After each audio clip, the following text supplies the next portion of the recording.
terminarlo. No, lo que yo te digo es que te dan esto, el caso de la presidenta argentina, uno vaya a saber qué irá a pasar en Argentina.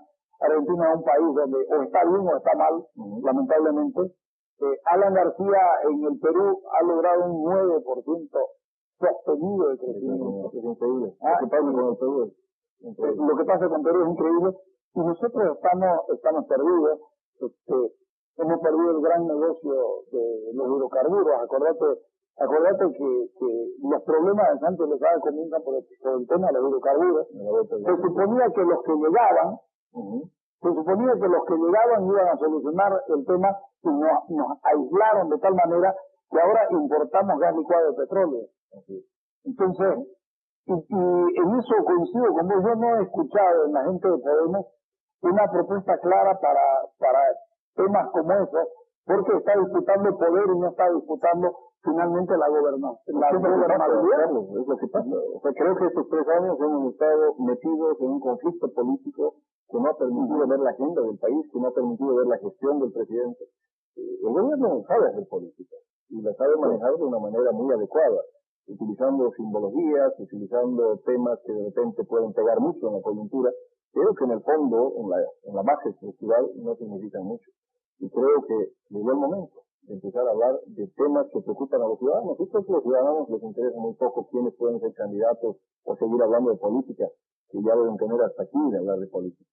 Hay que hablar de empleo, hay que hablar de seguridad ciudadana, hay que hablar de este tema de nuestra inserción en la economía internacional, cómo nos puede afectar una crisis financiera internacional, que parece ser que no va a ser mucho el impacto que va a tener la crisis sobre países como Bolivia, como Paraguay o como Uruguay, que han estado un poco descolgados del tema de su pequeñísima. Somos muy chicos que van a estar en un mundo tan globalizado que nos arrastre, digamos, una crisis económica de tales características como puede ser Islandia, con el tema bancario y todo lo demás. O sea, parece que la crisis financiera no va a tocar los bolsillos, por lo menos este año. O sea, por lo menos hasta diciembre, y por eso tal vez el gobierno quiere que las elecciones, pese al padrón, ese era el tema que te iba a preguntar. Nosotros lo demostramos, y alguien me dijo que no hablar de sus éxitos personales es petulancia, y yo en este caso sí insisto, que nosotros demostramos que el padrón estaba corrupto, es poco confiable. Ahora que el padrón biométrico, yo tengo mis serias dudas que se haga. ¿Cómo creer o confiar en un padrón que tiene tanto nivel de desconfianza de la propia población? A ver, lo que tienes que hacer es que 4 millones de ciudadanos tienen que ser reempadronados.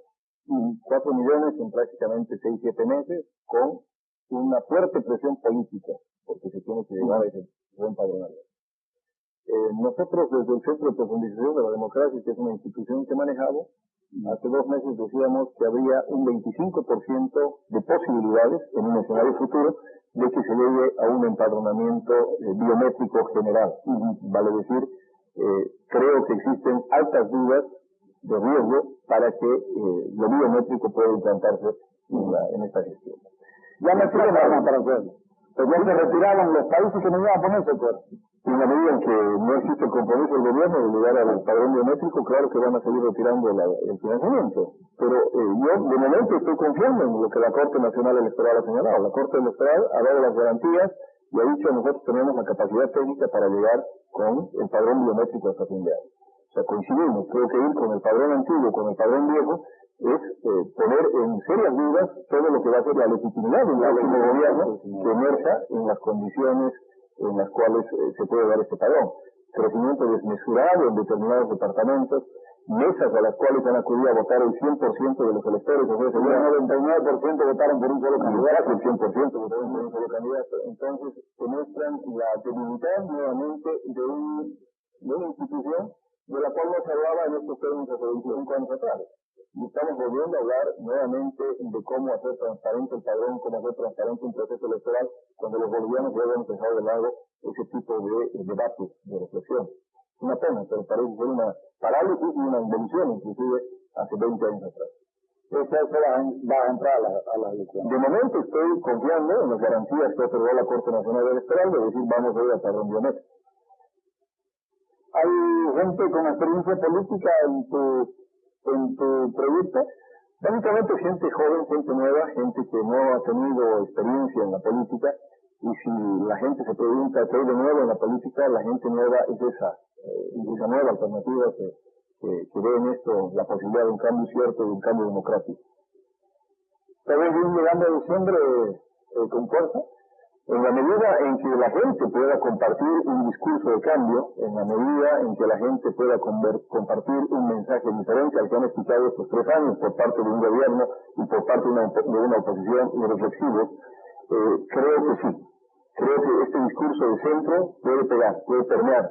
Es difícil, es un proceso. Es difícil ser reflexivo cuando todo el mundo grita muy fuerte. Los que gritan muy fuerte, los dos extremos, están gritando en las 2 orejas a la gente. ¿Cómo hacerse escuchar? Hay 2 tipos de valores.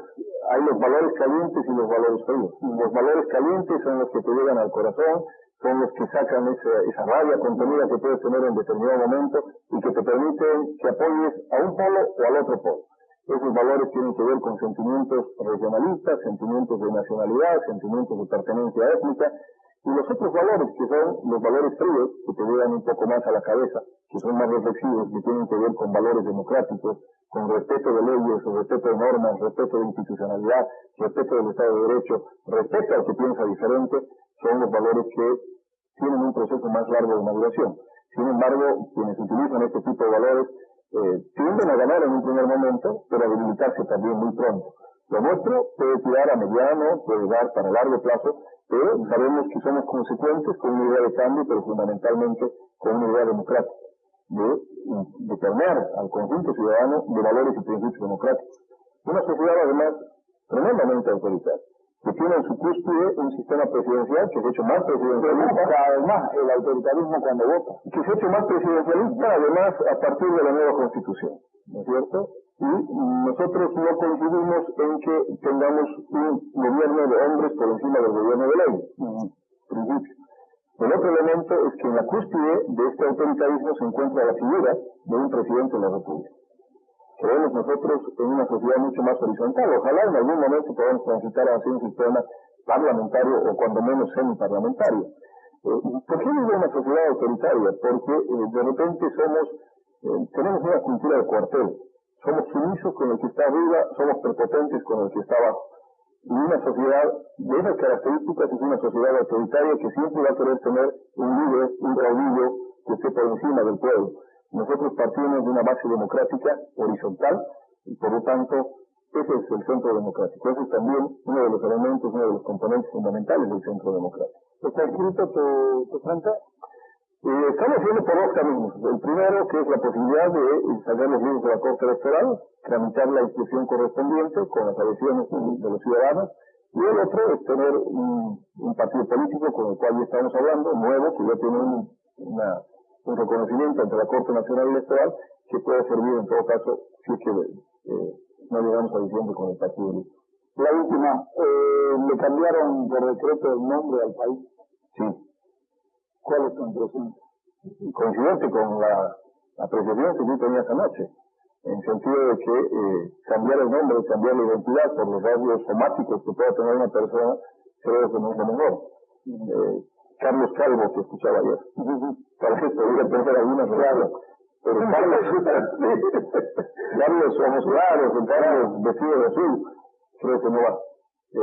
Creo que son temas, como te digo, que van más hacia la forma, pero que en el fondo no te están diciendo absolutamente nada de lo que puede ser una gestión productiva, una gestión que genere empleos, una gestión que genere trabajo, que genere nuevas alternativas para la sociedad boliviana, para discusiones antropológicas, para discusiones que tengan que ver con temas de ciencia política, quizá pueden servir, pero para el bolsillo de la gente, para la gente que quiere comer, quizá no mucho. Pero ahí también entra otro elemento que tiene que llevarnos a una profunda reflexión. El hecho de que también estas encuestas que tú mencionas te dicen que la gente consultada en el auto te dice que económicamente está peor que hace 12 meses y que cree que va a estar peor el próximo año. Pero cuando le preguntas por quién va a votar, te dicen por Evo Morales. Esos son los elementos que tienen que llevar a una profunda reflexión respecto a lo que tiene que acontecer en el mundo político. Y creo que tenemos que ser sumamente imaginativos, darnos cuenta que estamos ante un cambio, en un momento de inflexión, pero hay que darle una conducción democrática al cambio. Te agradezco mucho por haber venido. Cuando te dé una vuelta por Santa Cruz, llama para ver si podemos conversar. Seguro, doctor. Ok, sí, seguro. Gracias. Gracias. No, no,